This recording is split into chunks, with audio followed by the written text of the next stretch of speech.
The last panel is called Big Problems, Limited Resources, How to Manage Brand Protection Priorities. And it will be moderated by Holly Sample with MarkMonitor, who works in our services department, is an absolute rock star. If you haven't worked with her, I'm sorry, you really should. She's excellent at what she does. And she'll be moderating a discussion with Olga Stancil. And Olga is legal counsel, trademarks, copyrights, domains at PayPal. And she's based in Austin. She handles worldwide trademark clearance, prosecution, licensing, and enforcement. She has 12 years of experience in the field and working at different global companies like eBay, Microsoft, Rackspace, and she's done obviously extensive online enforcement work. And joining Holly and Olga, Ishmael Rios. Ishmael is the channel security manager for anti-piracy services at Microsoft. He focuses on identifying piracy risks as well as providing solutions. In 2016, he was asked to manage the online enforcement program, which had transitioned from their legal group, and today has expanded to include e-commerce and download sites and a variety of different flavors of online piracy and fraud. So please join me in welcoming Olga, Ishmael, and Holly to the stage. Thanks, Dave. OK, well, thank you for joining me up here. I know Dave did an awesome job of introducing you guys, but if you don't mind giving us a little background of how you got into the brand protection business and where you are currently. Sure. So again, my name is Olga Stancil, and I am at PayPal. I'm currently responsible for managing and protecting the PayPal global trademark portfolio, and also providing legal advice on other related matters, such as copyright, rights of publicity, and domain matters, of course. And so yeah, I started in the brand protection field, I guess around 2006 at Rackspace, just accidentally. I actually had done contract work before, had been working on contracts, and just kind of fell into the field and loved it and been in it ever since. And been very privileged and fortunate to work for some of the largest brands in the world. And actually started as a paralegal, and then I joined eBay in 2013. Of course, at the time, PayPal was part of eBay. And in the meantime, I was going to law school at night. So I finished my law degree and then passed the bar exam. And so here I am at PayPal. And so it's been quite a journey, but very happy about that. So thank you. Very good. In my case, my story is a bit different. I've got a degree in metallurgical engineering, so most of my background is in manufacturing.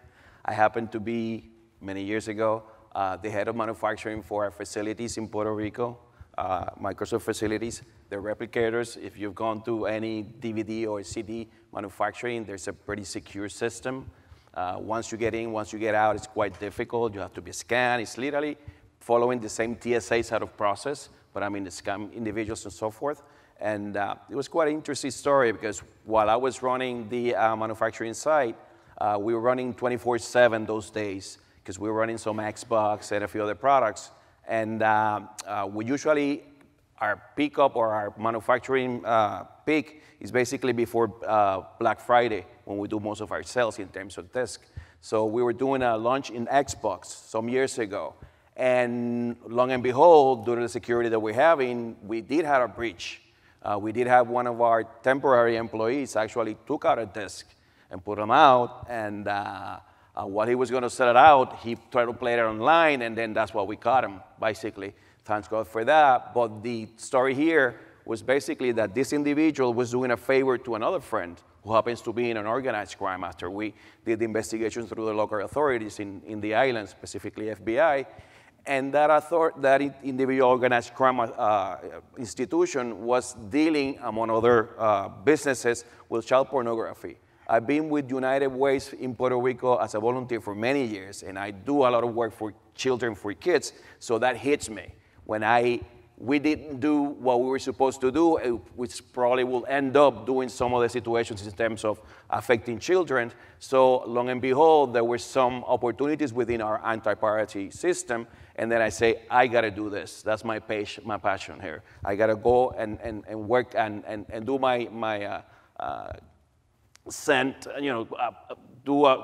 provide some sort of assistance in that sense, in terms of those. So it's my passion, actually. Yeah, that's good. And so you're currently at Microsoft in, I'm currently at Microsoft in Puerto Rico. We have a facility, an enterprise group in Puerto Rico, and a group in Redmond as well. Okay. That's correct, yes. okay, perfect. And how do you guys fit into your IP team internally? So like the structure of your organization? So, of course, our team is part of the overall legal department that is global. And then we have an IP and technology and innovation team. And then our little team, that's kind of a subset of that team. So basically we have 2 attorneys, myself and my manager. So I'm in Austin, he's based here in the Bay Area, in San Jose at our corporate office. And then we have our domain manager, who's actually here in attendance, Joan Cameron, and our actually brilliant domain manager. So yeah, we're a very small team. Okay. And so as such, we do rely a lot on outside vendors and solution providers and outside counsel, and looking for the right solutions technology-wise, and trying to build really strong relationships with vendors who basically become our kind of an extension of our internal team. Mm-hmm. And so MarkMonitor, our team in Boise, is a great example of that, how just over time they've really become kind of our team members and become very instrumental and critical for our success. So. In our case, our structure is a bit different. Specifically, Microsoft as global company, we have our Office business group, we have our Windows business group, we have Surface, Xbox, and so forth. And even though we have those groups, we have programs and channels who manage different customers, meaning OEM will work directly with the Lenovos. We have the volume licensing team who works with major companies in terms of providing a simple code to activate the product multiple times. Plus, we have some other startups and so forth. So basically, what we provided before we getting on the online process was basically providing some solutions based on the risk, identifying risk within those offers. We tend to have new products, we tend to have new offers, academics, and so forth. So we were literally, our team, APS, Enterprise Services, literally was working for solutions based on the feedback from those programs and channels and those business groups. The online enforcement was managed a few years ago by our digital crimes unit up in Redmond, and they were more focusing on organized crime, that sort of things. Once we did the transition to the operations team, which I report to, we were able to see a bit more broader information in terms of what's out there. Yeah. What offers do we see? We were able to gather a lot of intelligence to see what's when I started working with MarkMonitor, it was like a listening kind of a tool for me in order to identify out of the actual solutions we were providing to the different programs and channels, as well as business group, what was out there. It was quite interesting because we were seeing some of the leakage in China for academics, some of the leakage in Mercado Libre up in South America for the startups, that sort of thing. So it kind of gave a more comprehensive program for us, not only working directly with the programs, but also alerting them, if you guys don't do these sort of solutions, in order for us to avoid any sort of leakage, this is what we see so far. So it has helped me to be, like I mentioned, a listening and a like thermometer kind of a feedback of what we do. So you work with different business units across the organization? We do. We not only we work with the programs and channels within corporate itself, we're part of the corporate, but also we work with the subsidiaries throughout the world, from China to South America, North America, yeah. Okay. So this is a kind of a 3-part question. So the first part of this question is, so obviously you're both global brands, right? You have a global presence. So what kind of brand protection issues do you see online? Because you're obviously, different PayPal, Microsoft. So what are the different brand protection issues you see globally? Right, okay, so yeah, there are typically certain scenarios that emerge and certain fact patterns that we see on a consistent basis. And for example, it may be the misuse of the brand in the domain alone, where maybe there is a connection between that third party and us, but it's still not an authorized domain. It may be that the brand's been used both in the domain and on the website. And again, there may be a connection between us. There may be no connection at all. The ones that are very disconcerting are where It's a financial service type site that actually makes false claims of affiliation, of association, and kind of trying to create the impression of legitimacy or trustworthiness. And sometimes those sites may actually use the PayPal name in the name of their business, in the name of the domain, and extensively throughout the website. One such example is, for example, PayPal Invest. So anybody visiting that site would obviously be misled, thinking that there was some sort of an association or some sort of a connection between us and this website operator. Also, we see a lot of websites and also social media accounts where third parties are trying to hold themselves out as being affiliates and, for example, in a particular geographic location, say PayPal Rwanda or something like that. Mm-hmm. And they may be making extensive use of the logo as well to kind of further bolster the impression of legitimacy. And another scenario where somebody may set up a social media account and hold themselves out as a PayPal employee, and then they may approach other users, perhaps offering them some investment opportunities or talking about employment opportunities at PayPal. So those are probably the ones that are the most egregious ones that are, that have a very high risk of really defrauding people. And yeah. We turn to have a big opportunity in terms of how we distribute our products. And through the today's forum, that was quite interesting. I have file-to-file sharing. We have opportunities, like I mentioned before, we run a volume license process program, basically. We go to the major companies, let's say the GMs, companies Johnson & Johnson, that sort of things, and then we actually make life easier to our customers by providing the code to activate the product, but it's been activated many times. So for example, it depends on the admin within that company to pretty much secure that sort of information. If it's not secure and people understand that there's specific code, they'll be able to activate product, they will probably sell out. Mm-hmm. And we see a lot of offers out there of different, like I mentioned, different programs on the way that we distribute those as well. So part of the opportunity is try to get ahead of the game and try to see how can we avoid or minimize that sort of leakage through our distribution channels that we do. And that not only within the different programs, but also across the worldwide in terms of the different subsidiaries. Okay, okay. So second part to that question, so since you are global and you see those sorts of issues, when you're expanding into a new market globally, how would you proactively defend your brand? Like how would you, yep. So it's going to depend largely on the brand that is at issue. So for PayPal, because PayPal is pretty much anywhere, well, there are obviously some countries where you cannot have a PayPal account, for example, if it's a country on the OFAC list, such as Pakistan, for example, which is, going back to kind of some of the scenarios, those are the ones sometimes that are extremely difficult to tackle, that if somebody that operates in Pakistan, one of the OFAC countries, and we don't have presence there, there's very little you can do because you really have no presence there, so your enforcement options are very limited, if any.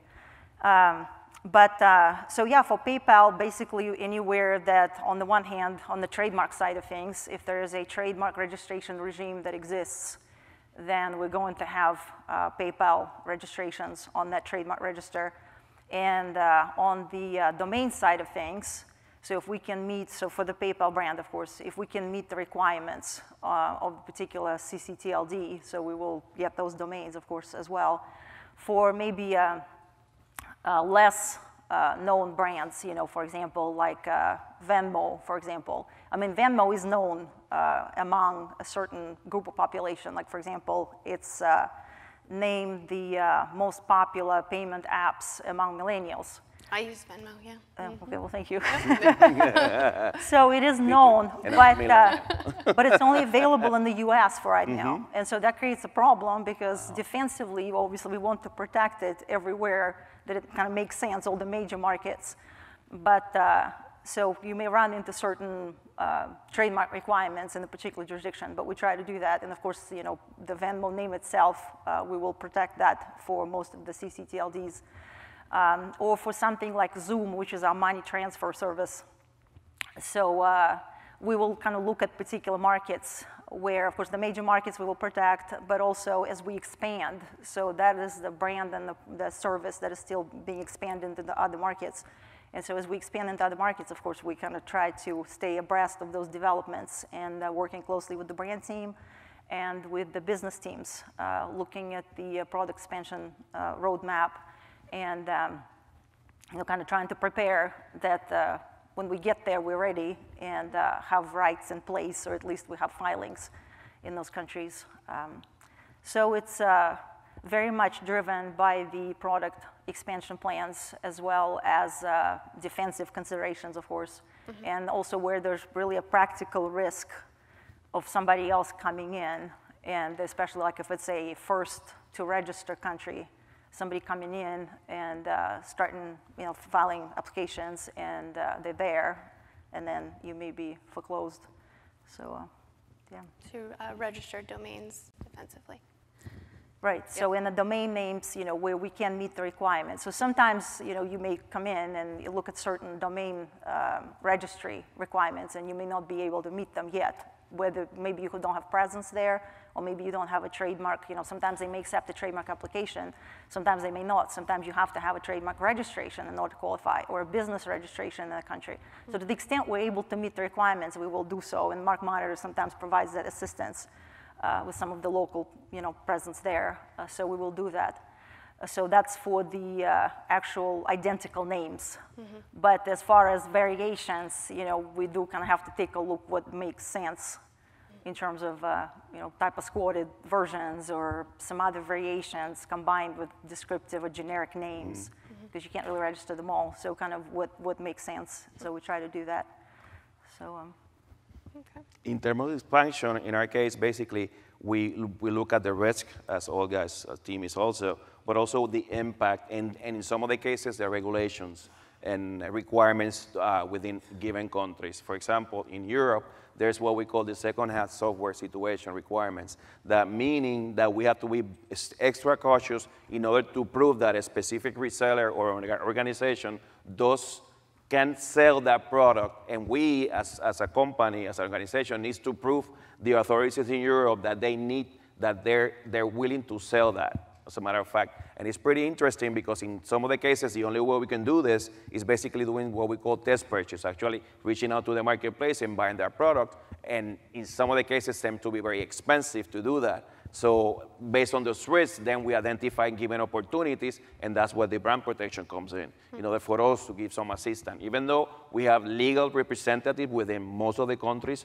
who access and work with us closely, but also we work with MarkMonitor in terms of addressing situations, because you have done some of the situations before that we have, and probably give us a bit of a best practices so we can address too. Yeah, that makes sense. So obviously, again, you have global brands, and you see a ton of infringement that comes in. So how do you prioritize that? How do you decide what you want to go after first? Or Can I go first? Absolutely. Ladies first. But what we do, basically, we keep our internal matrix, and we try to identify what we call internal metric piracy rates by regions, and not even by regions, but also by programs and by different channels. So basically, we prioritize given those based on the risks as well. For example, just to give an example, again, we go back to the volume licensing. One code can activate thousands of products. So we usually focus on that specific market in order for us to truly address any situations to minimize, as I mentioned, the distributions means that they do. Okay? It can even be as simple as geo-blocking, that sort of things, that product cannot be activated within a certain region, that sort of things. But also work with you guys in terms of identifying which markets do we understand it's a bit of focusing or a bit of tender loving care for us to manage. Yeah. Are those piracy metrics are internal then? Those are internals, yeah, we do. Based on the leakage rates we do with different codes and the amount of volume products that we were able to find out, yes. Okay, all right. Well, it was already mentioned during one of the presentations earlier today that obviously identical names, whenever it's an infringement of your identical brand, and always takes priority over a variation. But that aside, the main kind of a driver, I guess, behind what takes priority is consumer impact. So the higher something potentially has impact on the consumer, such as being defrauded, such as people losing money, or falling prey to some scam, then obviously that takes huge priority. And so, and then of course, just the company reputation, of course, is part of that, because I believe it was in 2017, PayPal was named as is the leading most trusted brand in financial services. And so that's huge. And so we really kind of want to keep it that way. Right. And then on the other hand, from a legal perspective, as we're looking at the particular matter, then we want to evaluate what type of matter it is. If it's a domain registration, when was it registered? Is there some sort of a statute of limitations in place that potentially will make a certain action available to us to take, maybe the least expensive and something that is easier to prove to be able to prevail now that will not be available later. For example, we had a domain that was a .cl, a Chilean domain, and we learned that they have this revocation procedure where if you catch a domain that contains your brand within 30 days from the registration, so the window is extremely short, then you can actually bring this revocation action, which is, on the one hand, it's very inexpensive, and also another additional benefit, you would have to prove a better right, not bad faith, where under the ERP you'd have to prove bad faith, which obviously is a lot harder, but you only have 30 days. And so if you don't know about that, or you don't research that, you can easily lose that window of opportunity. And also, just looking at some of the potential consequences even, like for another thing we've learned is, for example, under the .pl arbitration rules, if you lose the proceeding, you will pay the other party's court costs and attorney's fees. So you kind of have to really evaluate the merits of your case and see what are the odds that you're going to prevail. A couple of other things that we kind of ran into was, say, for the .vn domains, a registration alone is not sufficient to be able to enforce, so it has to have an infringing use. And so we had a situation where they registered it, but they were not using it, but the business really needed the domain. And so we would so the only thing you could do under the circumstances is bring a lawsuit, which obviously, that's not really something that anybody wants to do if you can avoid it. And also, another thing that was kind of another wrinkle, that even if you were to negotiate the purchase of that domain under the .vn registry rules, you could not do the ownership change. The domain would have to be dropped, and then you would have to re-register it. And it may take about 2 to 3 days to do so. So you can end up paying for the domain and then still lose it if somebody jumps in within that little window of opportunity. So those are the kinds of things that you have to look at, as well as, again, are you going to be time barred or something later on? Or, what kind of options you're going to have later as opposed to now. So those are the things that you kind of have to go through as you're analyzing something. But really, if you touch something, you kind of have to be prepared to figure out how far you're going to take it so that you're not caught unawares if, whatever steps that you're willing to take, but maybe not anything beyond that, what would that mean? So it was pretty interesting that you hit a comment here in terms of the reputation, and it just hit me that lately, not lately, within the time I've been in this business of anti-piracy and work with fraud, we've been more also focused in terms of our reputation as a company. And you guys are looking for the same kind of a process as well, even though it's pretty hard to measure. Yeah. And coming from an engineer that I like to measure and think things and make decisions, all of a sudden there's a big reputation. For example, one of the things that I as an engineer, try to work with our legal team and say, why don't we do some infringement here? Why don't we take them down? No, we got to do that sort of things. Ismail, you got to be very passionate, but I mean, we understand we got to do that. And it hits me that that's another factor that we need to take into consideration in terms of those as well. Absolutely. Interesting, yeah. Oh, yes. So do either one of you work with your customer service teams to see if there's been a drop or an increase? So I do work with a couple of teams. So one of them is they are customer care team, and typically they look at what types of maybe issues that customers report with respect to social media profiles.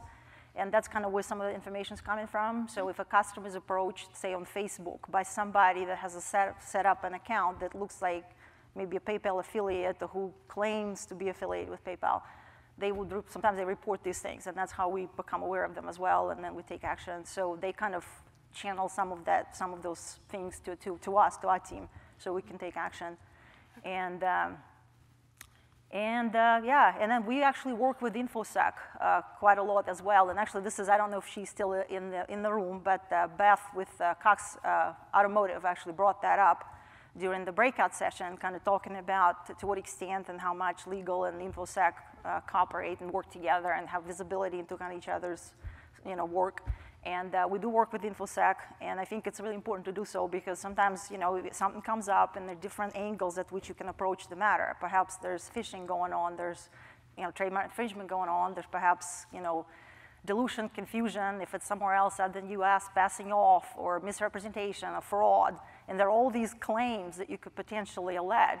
And so the question is, well, how are you going to tackle this? So there are all these possibilities. And so I'm kind of really glad to see whenever we have a discussion that is brought up and all these different stakeholders are brought together, and we quickly discuss it and decide, what makes sense, what sort of evidence we have, what can we support, what we can show, what we can prove, and we quickly decide who is in a better position to take action, whether it's, the InfoSec guys or whether we need to tackle it from a brand infringement perspective. Because if you can bring it down, then it's mission accomplished, it's gone. Mm-hmm. So it doesn't necessarily matter. And so you're trying to kind of evaluate the merits and see who has a better, stronger claim. So I would definitely say that it's very important to have that to the extent possible, not to interfere, but really to collaborate and build this, because there's so much overlap in the subject matter that, and they have a lot of expertise that I would love to learn from, and we obviously have expertise that's of interest and help to them, and so those relationships are just enormously helpful. For our customer services team, we truly work together with them, and let me give a bit of a context. When we work in programs and channels, and they're leaked out there, they're available in eBay, and who buys them? Retails.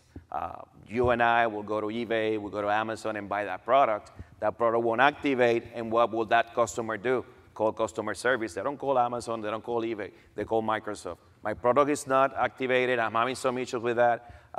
The customer service will say, can I have your code, your 5x5?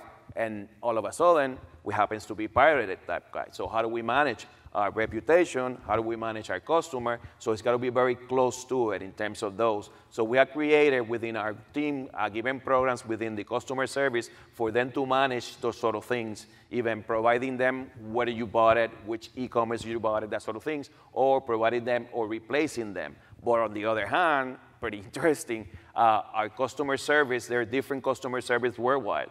So we have seen also leakage within customer services as well. So we have done investigation within our team internally and externally to manage those as well. So that's why we turn and need to work closely with them, because we also provide solutions to them as well, how to manage different cases on some investigations or some sort of situation some of the customers will find out as well. Yeah. Okay. Well, I'll pause right there and we'll open it up to see if anybody has any questions. Ooh. I can't really see anything, but if anybody out there has a question.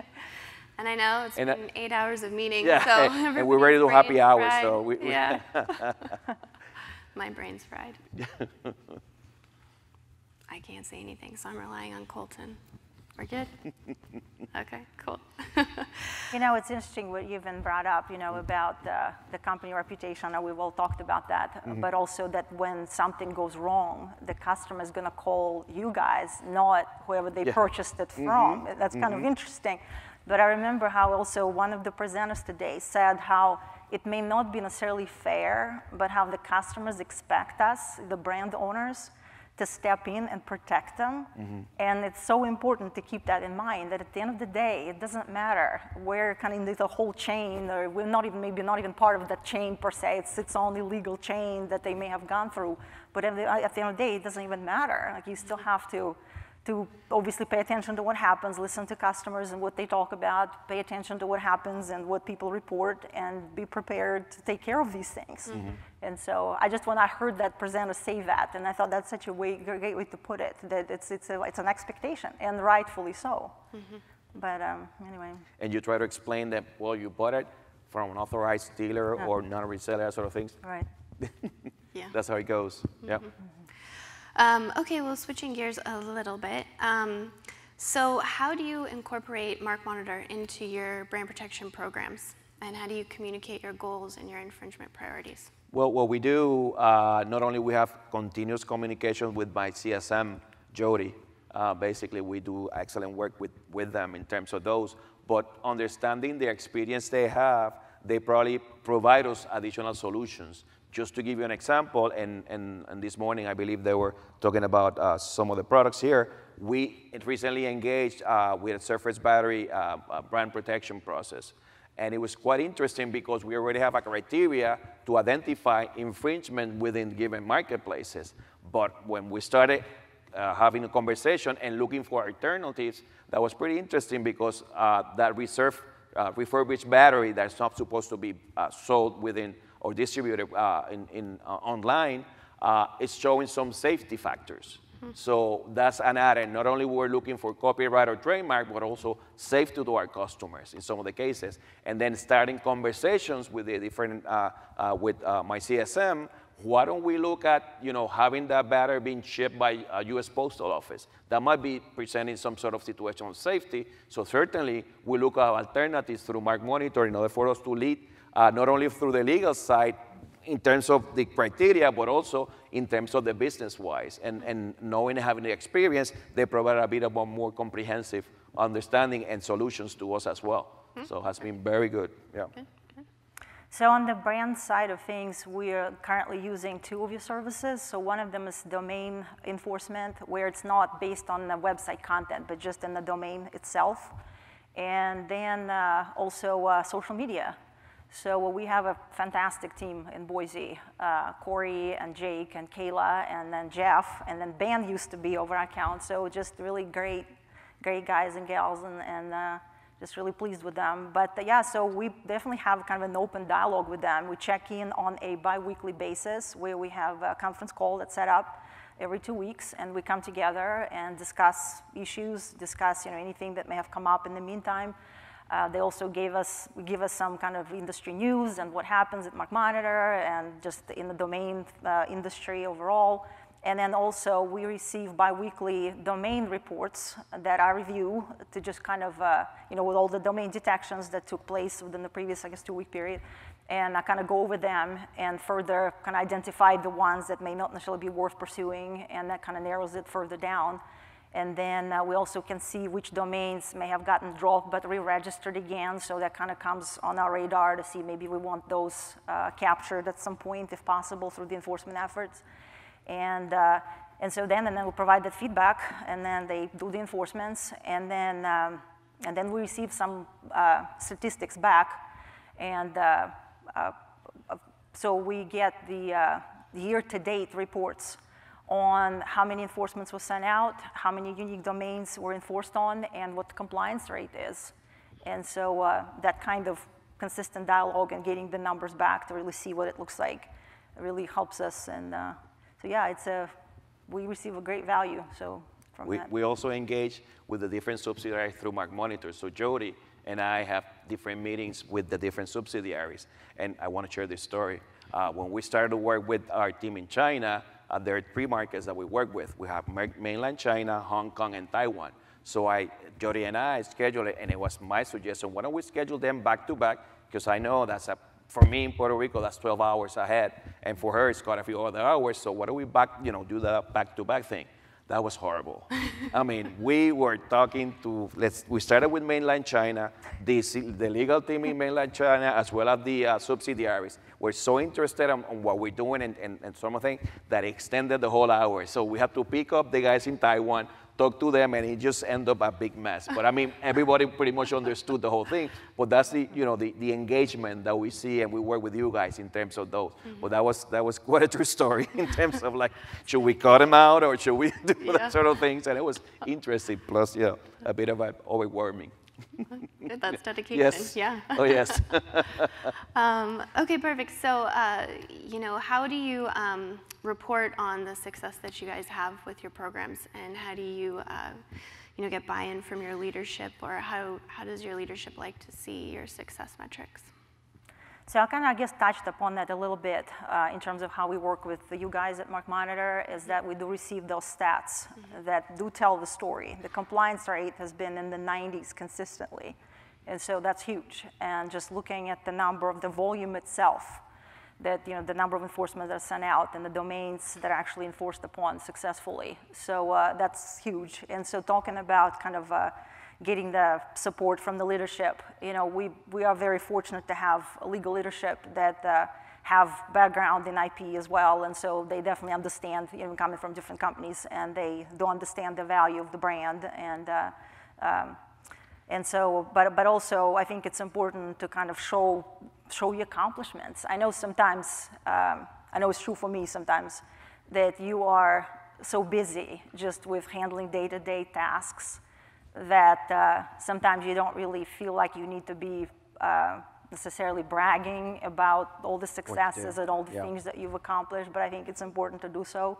And so when you do have those successes and accomplishments, when you enforced on something very inexpensively, or, you know, where you were able to capture something and maybe avert some sort of a scam, or were you able to bring down some sort of a, you know, website where people were about to be taken in or defrauded, that I think it's important to report on those things because it does matter. And so especially the leadership obviously has so many other things going on that I think it's kind of up to us to bring those numbers and successes to their attention and say, this is all the hard work that we've done. And, but also I think also what helps is with respect to just some things that show up out there in the industry without us even bringing it to anybody's attention is, like, for example, Interbrand obviously is very known for releasing annual reports on the top 100 best global brands. And so for us, right after we split off eBay in 2015, we were ranked number 97 out of 100. And then this year, we're at 73. So within 3 years, we went from 97 to 73. That's huge. And so some information like that that's out there in the industry is also kind of obviously very indicative of all the hard work that goes into the, you know, the brand protection. Not that we are necessarily the main driver of all of that, but they're definitely making a contribution. So, Great. Support-wise, in terms of support-wise from our leadership team, we do have it, and they truly understand, not only from the revenue part of that, for customer protection as well as reputation, but it's quite interesting when we talk about support as well. I mean, when we're talking about funding, for example, that funding doesn't come from us. It has to come from the subsidiaries and the different programs and business group. That's when we start dealing and working with them, and that's when the matrix and the part of providing them the background, saying, you know, we have done this, you know, we have show and tell kind of a thing in terms of success. So we, for example, success is we have our, as I mentioned, we have our internal metrics, where, for example, for a subsidiary, success will be, I don't want to see that many listings in my local marketplace, that sort of things. Even though we present it and we provide with different ways to manage those. For example, we tend to identify success based on of a customer. We run some pilots up in Brazil, but I mean their success will be if they don't see any situations in terms of listings of those marketplaces in Mercado Libre, they might turn to see possibly a higher traffic within their local store, the portals as well. So it varies from locale to locale, and it varies, and then we have to check to those things. But again, funding is very important to us in terms to continue with these sort of programs, and they're the ones who provide that funding. Right. So that's why, you know, it's a continuous conversation with them as well. Perfect. Well, I guess I'm going to steal this question from Allison. It'll be the last question. So if you could provide advice to the brand owners out there on how to run an effective global brand protection program, what would it be? Okay. So I think I would say first figure out what makes sense for you to do in-house and what makes sense for you to outsource. Because sometimes I know a lot of it, and I think one of the gentlemen earlier, Tim, I believe his name, with Salesforce, he said as an engineer that he would always try to learn everything and learn to do everything himself. And I think that's kind of sometimes where we want to go. Like, I want to do it myself. I want to figure this out and to see how far I can take it. But sometimes it's not possible, and sometimes it does make more sense, just to let somebody else that has proper tools in place and has done it and has kind of know-how and has the long standing history of dealing with these kinds of things, kind of help you out, come along and become a part of your team and empower you that way. And especially when you're relatively small in-house and there's only that many hours in the day, obviously. And so having that kind of thinking is that, what should I do in-house, what should I not do in-house, and let somebody else do it. And just look for the right solutions and the right people to do that. So it's not obviously just let somebody do it. That somebody has to be obviously vetted very well, and somebody that has been around for a while, has a really good reputation, and also matches with you in terms of value. So somebody that does, we have PayPal putting the customer ahead of everything. I mean, it's all very customer-centric. How can we make the customer experience even better? How can we protect the customer? How can we make their life easier? The mission of PayPal is to democratize financial services. So that doesn't matter where you are in life, what social economic status you're in. It doesn't matter. That you're empowered to be able to manage your money, be able to achieve your financial goals, and that's huge. And so to find somebody to partner with that also puts the customer first and understands the pains and tries to come up with solutions how to do that, I think that's huge too. And then just once you identify somebody like that, just continue building a relationship. And that will make you really successful, because obviously if you like people you work with and you think alike and you have the same values, you have this, the same strengths, and you push forward, I mean, you're extremely powerful to do a lot of things. Yeah. And that's a good point in terms of expansion of your business. We look at MarkMonitor in that sense. It's part of our office, part of our team as well. Sure. And for example, not only do we look for experience and knowledge and know-how, but also, I have to say, speed. And we just recently worked with MarkMonitor, Jody, in a new harvesting tool, which actually going to do a bit more intelligence on how to manage and identify infringe to make the process faster, so we can do the enforcement faster. So that's something that we look always to, that technology. How do we manage those? And we can do, and I'm not selling pitch AI, but I mean, that sort of things, right? Machine learning kind of a thing, that the whole system will learn itself, and then we'll do some sort of scoring, and then push it through and do it faster that way, yeah. Yeah, that's great. Yep. All right. Well, are there any other questions? Oh, we're out of time. Oops, sorry. All right. Cocktail hour. Thank you. Thank you. Thank you.